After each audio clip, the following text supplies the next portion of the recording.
Let's be honest, we've all read that scene. The hero tosses a single gold coin on the bar for a drink that probably cost a few copper pieces. Now, most writers instinctively use these moments for flavor, but very few understand the danger they represent. And that's what trips you up later. While I do have a master's degree in history, I can tell you right away, this isn't about historical accuracy. It's a warning sign for a much deeper narrative problem. A world where nothing has a tangible cost, which means the stakes themselves feel cheap. So this video is about fixing that. Because the flow of resources is not really about money at all. It's about the architecture of consequence and how you can use it to force your characters into truly desperate choices. Now imagine you stand before the blank page. You have your hero, your antagonist, and the whisper of a world waiting to be born. Yet this is precisely where the first, most insidious structural crack begins to form. It's a problem I call the paradox of verisimilitude. Verisimilitude means the appearance of something being true or real. At its heart, the central difficulty in constructing a fantasy economy is navigating a delicate, almost impossible balance. The writer must create a system that feels real enough to support meaningful consequences, yes, but simultaneously, that same system must remain flexible enough to accommodate the truly fantastical. You see, the core elements of fantasy are by their very nature profoundly destabilizing economic forces. Consider for a moment a simple healing potion. A single vial that can mend a fatal wound does not just save a life, it instantly rewrites the laws of supply and demand for all forms of medicine, surgery, and long-term care. Why would anyone spend years training as a physician if all you have to do is make someone swallow some kind of magical juice? You see, each magical convenience you introduce without a careful considered cost creates a logical black hole. Eventually, the cumulative gravity of these holes will collapse your narrative. And this leads to a pervasive condition I call narrative inflation. Just as printing too much money devalues a currency, the sheer abundance of magical solutions devalues the tangible stakes of your story. What this ultimately means is that the currency of conflict itself becomes debased. When food can be conjured from thin air, the threat of starvation during a long winter siege loses all its terror. If fortress walls can be raised by a cabal of mages overnight, the strategic struggle of warfare becomes arbitrary. Our investment as readers plummets because the story has no genuine scarcity. Without scarcity, there can be no meaningful struggle. And without struggle, there can be no earned triumph. As a writer, we usually don't experience this problem as a spreadsheet error. Instead, it is a form of structural paralysis. You feel it deep in your gut when a scene lacks tension. Facing this problem, there are essentially two paths that most aspiring writers take when confronted with such paralysis, and both lead to failure. One path is to simply ignore these gaping logical chasms. These writers might have the hero pay for an entire ship with a single flawless gem, hoping the reader is too caught up in the adventure to notice the economic absurdity. This approach treats the reader as a fool though, and while some may not consciously register the error, they will feel it as a sense of weightlessness, a feeling that the world operates without rules. The other, more tragic path then is to become ensnared in what I call the world builder's trap. This is the writer who, terrified of logical inconsistency, spends months, even years, devising intricate systems of crop rotation and guild bylaws. Their world becomes an encyclopedic marvel, yet it remains completely inert. All these exhaustive details have no direct bearing on the protagonist's immediate desperate journey. Ultimately, we don't need to know the kingdom's gross domestic product. We need to know why the hero cannot afford a new sword on the eve of a battle that will decide their fate. So the result of this paradox is a world that is either functionally illogical and therefore weightless, or meticulously detailed but dramatically sterile. Breaking free from this paralysis thus requires a radical shift in perspective. It demands that we stop thinking about an economy as a simulation of reality. Instead, we must begin to see it for what it truly is, a purpose-built architecture of consequence.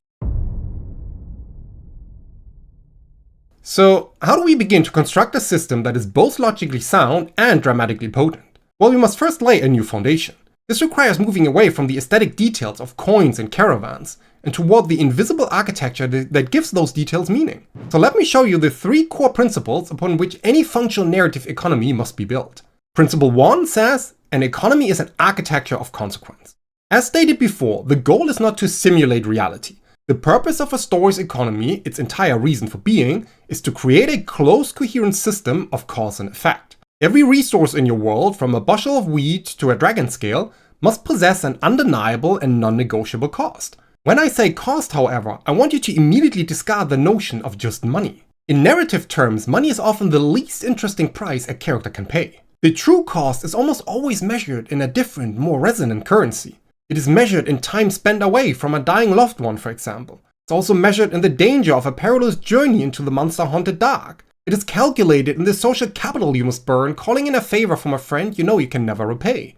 Most powerfully, it is often measured in moral compromise, in the small acts of turpitude required to survive in a world that is fundamentally unfair. When a character in your story acquires something of value, they must have paid for it in a currency the reader understands and feels on a visceral level.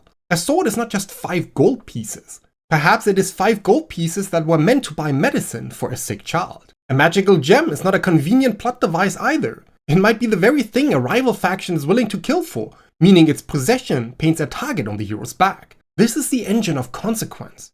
You see, a magical solution offered for free is one of the most destructive things a writer can create. While it might look like a convenience from afar, it is nothing but a narrative plot hole. Just consider a story where the hero is grievously wounded in a fight. If a cleric can step in and mend the wound with a simple prayer, with no expenditure of energy, no rare material component, and no spiritual toll, then the wound itself becomes meaningless. The fight has no lasting repercussions whatsoever. But now imagine a different version of this scene. The cleric can heal the wound, but doing so requires a sliver of a sunstone, a rare crystal that is consumed in the process. There are only 3 such stones left in the entire village. Suddenly the act of healing is no longer a simple magical transaction. It has become a dramatic choice. Using this stone now means it cannot be used later for the elder suffering from the plague, or to save the warrior who will defend the village tomorrow. The cost is now communal. It is a choice with ripples, with political and social fallout. The injury, the healing, and the resource itself are all now bound together in a beautiful, self-contained architecture of consequence. This relentless accounting gives your story the gift of scarcity, and scarcity is the soil from which all meaningful conflict grows. Which leads us to principle 2. An economy is a manifestation of power. Once we understand that every resource carries a cost, the next layer of our architecture becomes clear, because the flow of those resources is, in fact, the flow of power. A common mistake many writers make is to conceive of their political landscape in abstract terms, of kings, of councils, rebellions, and empires. These concepts, however, lack true meaning until they are anchored to the control of something tangible. Power does not exist in a vacuum. It is derived from the control of a finite resource that others need or desire. So the most important question you can ask when designing your world's political structure is this: who controls the means of production? Who is it that controls the mines that produce the iron for the kingdom's armies? Is it the crown, giving them a monopoly on military might? Or are they controlled by an insular clan of mountain-dwelling dwarves, forcing the king into a fragile dependent alliance? Another question would be who controls the magical nexuses, the rare locations where the veil between worlds is thin and powerful spells can be cast. Perhaps it is a secretive mages guild, which uses its control over this resource to wield immense political influence, operating as a state within the state. You also might want to ask who owns the fertile lands that feed the population. The answer to that question defines the very nature of your society, creating the inherent friction between a landed aristocracy and the serfs who work the fields. Then what about the trade routes? Who controls the vital arteries that carry goods, information, and wealth across the continent? Maybe it is a sprawling merchants consortium whose economic power rivals that of kingdoms, and whose primary loyalty is to profit, not a banner. What you need to understand here is that your world's economic system should be an active engine for conflict. It is the machine that generates the political and social tensions that will fuel your plot. The simmering resentment between those who have stuff and those who don't is not just background flavor. It is a direct result of a system that funnels resources upwards. A rebellion, for example, does not ignite because of a vague desire for freedom. It ignites when a distant lord raises the grain tax for the 3rd time in a year during a drought, pushing a starving populace past the breaking point. And a war between 2 nations is rarely about the ideology of their rulers. It is almost always about one nation's desire to seize control of the other's deep water ports or rich silver mines. Take George R. R. Martin's A Song of Ice and Fire, for example. The power of House Lannister is not just an abstract concept. It is made brutally tangible by their control over the gold mines of Casterly Rock. Their wealth allows them to fund massive armies and buy loyalty, making their family motto, "A Lannister always pays his debts," both a promise and a threat. When their gold mines begin to run dry, as it is later revealed, it precipitates an existential crisis for the family. Their power, which seemed absolute, was always tied to a finite resource. And as that resource vanishes, so too does their grip on the realm. This is the principle in action. By defining who controls what, you are not just world building, You are preloading your story with dozens of natural, logical, and deeply resonant points of friction. At its core, you are building a powder keg and then letting your characters light the fuse. And that leads us to principle 3. An economy must be character-centric. This third principle serves as a vital corrective to the first two. This is the antidote to the world builder's trap. The grandest, most logical economic model is dramatically useless if it remains a macro-level abstraction. As readers, we do not need a lecture on shipping logistics and trade deficits.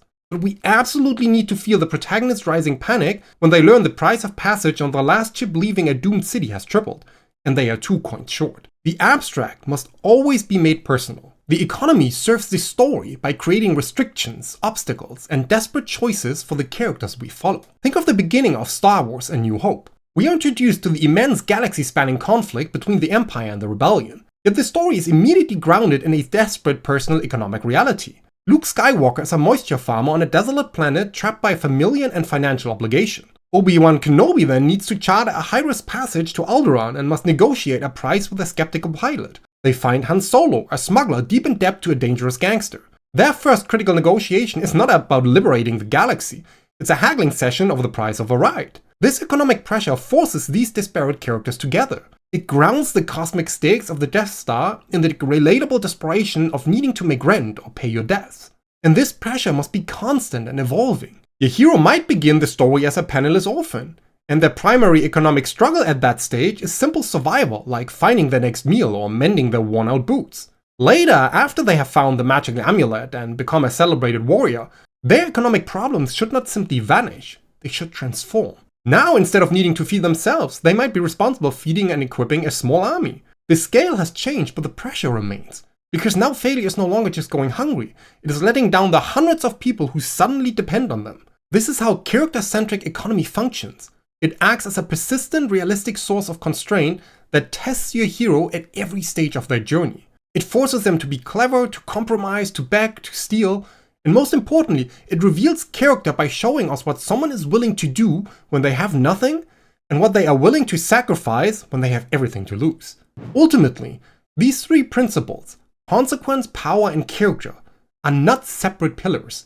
They are a single interwoven foundation. A character's personal lack of resources should be a direct symptom of a larger system of power, which operates according to a strict calculus of cost and consequence. When these principles work in harmony, your economy ceases to be a set of background rules, and instead it becomes the very heartbeat of your story, pumping conflict, tension, and consequence through every scene and character. And building a world where every element forces your characters into difficult choices is exactly what Phase 3 of my complete system for writing a fantasy novel is all about. You can find out more via the link in the description below. What follows is a sequential 5-step construction process designed to build a system that is structurally sound, dramatically potent, and deeply intertwined with your characters' lives. And we begin with step 1, found the economy on production, not coin. The most common architectural error that writers make is starting with the symbols of value.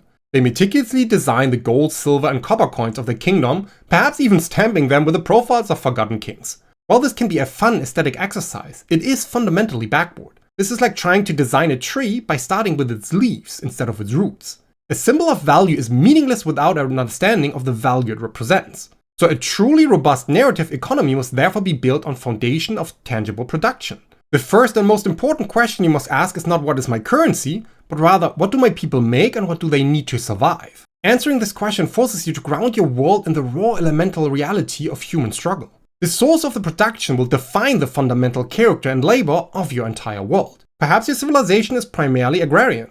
Its lifeblood is the seasonal harvest of grain, the raising of livestock, the pressing of grapes for wine. The central conflicts in such a society will evolve around the land itself. Droughts, blights, and early frosts are not just weather events in this context, they are existential threats that can bring a kingdom to its knees. And so the struggle will be over control of fertile river valleys and the strategic importance of granaries. Alternatively though, your society could also be extractive. In this case, its wealth could be derived from mining rare minerals from a dangerous and untamed frontier. Maybe they delve deep into the mountains for iron and mithril, or perhaps they harvest magical crystals from monster-infested caverns. Here, the central drama will be about resource scarcity, about perilous expeditions, and about the tensions between the rugged frontiersmen who do the dangerous work and the distant city dwellers who profit from it. A third option then for your world is to be primarily artisanal. Its most valuable export might be based on the closely guarded secrets of master craftspeople. Think of a city famed for its unparalleled steel folding techniques, or a secluded monastery that produces enchanted tapestries. In such a world, power lies not in land or mines, but in knowledge. The central conflicts, therefore, will revolve around industrial espionage, the kidnapping of skilled artisans, and the desperate struggle to protect or steal sacred techniques. Each of these foundational choices, agrarian, extractive, or artisanal, creates a completely different set of pressures, values, and vulnerabilities. Grounding your economy in this kind of tangible production ensures that it's always about something real. It becomes a story of farmers praying for rain, of miners risking their lives for a single vein of silver, and of a blacksmith guarding the secrets of his forge. This foundation connects your entire system to the bedrock of human need and human effort. Only after you have established what your society produces and values can you begin to think about how it is exchanged. Which brings us to step 2. Design the 3 tiers of exchange. Many writers fall into the trap of assuming that a pre-modern economy functions just like our own. They imagine a single monolithic market where everything has a set price and can be bought with a universal currency. But this is an anachronism that erases countless opportunities for conflict. A more historically sound and dramatically useful model is to envision a layered system of exchange. The framework I use is composed of 3 distinct yet overlapping tiers, each with its own rules, currencies, and sources of tension. We can first identify what I call the personal tier. This represents the ground level economy of the common folk, the daily reality for the vast majority of a given population. It operates largely through barter and reciprocity. A farmer, for example, does not typically sell a bushel of corn to the blacksmith for 3 copper pieces. He might instead trade that corn directly for the service of having his plow mended. The true currency of this tier is not coin, but reputation and relationship. A good name and the trust of one's neighbors become the most valuable assets, making a person's promise basically their line of credit. This is the tier where characters often experience scarcity most acutely. When a hero becomes a fugitive on the run, they cannot simply walk into a market, no matter how much money they had in the past. Their survival now depends on navigating this personal economy, perhaps trading their labor for a place to sleep in a barn. They might also offer a stolen trinket for a loaf of bread and a moment of silence from the village elder. Conflict on this tier is intimate and immediate. Next from here, we can layer on the power tier. This is the economy of obligation, and it is arguably the most important engine for systemic conflict in a world. Within this tier, resources do not move through voluntary exchange, but through tribute. The farmer from earlier does not sell a portion of his crop to the local lord. He owes it as a tax, the feudal duty enforced by the lord's armed men. And a devout villager does not purchase a divine blessing from the temple either. Instead, they are compelled to provide offerings and tithes to appease the gods and their priesthood. This tier serves as the primary mechanism that formalizes the power structure of a society. It is the system by which the ruling class extracts wealth from the producing class. In this tier lies the source of nearly all class tension. Every single bushel of grain that is taken as tribute is a bushel that cannot be eaten or traded on the personal tier. This inherent friction between those who produce and those who rule becomes a vast renewable source of drama. Which leads us to number 3, the commercial tier. This tier represents the economy of surplus and luxury, the one most writers tend to think of first. Here it is we find merchants, guilds, and the caravans crossing vast deserts with exotic goods. This tier operates on what is left after the demands of personal survival and the obligations of tribute have been met. The currency here is at last coin, gold, silver, and other portable stores of wealth. This is the marketplace for silks from the Far East, for rare spices, for masterwork swords, and for magical components. It is where vast monetary fortunes are made and lost. The conflicts of the commercial tier are often grander in scale as well, thus. They might involve guild rivalries, trade wars between city-states, and the political maneuvering of powerful merchant princes who can fund armies or destabilize kingdoms. By designing these 3 distinct tiers, a narrative architect can create a rich textured economic landscape. A protagonist might even be forced to navigate all 3 simultaneously. They could be forced to earn the trust of a suspicious village on the personal tier, while also evading the lord's brutal tax collectors on the power tier. Also, they can finally earn enough hard coin on the commercial tier to buy passage to the next kingdom. Each layer presents a different kind of obstacle, testing a different aspect of their character and resolve. Now, with the system of production and exchange taking shape, we arrive at step 3, which brings us to a critical juncture, to isolate the locus of control. It is here that we can infuse this system with the potential for explosive political conflict. This process involves applying one of my core methodologies, a tool I call conflict-first design. The principle is simple. Power in a narrative does not come merely from possessing money. True lasting power comes from controlling the source of economic activity. And so to generate a truly dynamic political landscape, a writer must look back at the three tiers of exchange we just built: the personal, the power, and the commercial. Resources do not sit still, they constantly flow between these layers. A farmer's harvest, for instance, might move from personal barter with a neighbor up into the Lord's power tier as a mandatory tax, or out into the commercial tier to be sold for hard coin. The places where you can squeeze tax or completely halt that flow of resources, those are your economic choke points. I call each of these choke points a locus of control. A locus of control is not an abstract economic theory. It is a tangible point of absolute narrative leverage. It could be the only deep water port on the continent. It could be a royal decree granting a single guild the exclusive right to forge steel. Or it could also be a heavily guarded mountain pass connecting two rival kingdoms. We might also consider who controls access to a single critical resource. Imagine a world where only one source of mithril exists, and it is located deep within the mountains of an isolationist dwarven clan.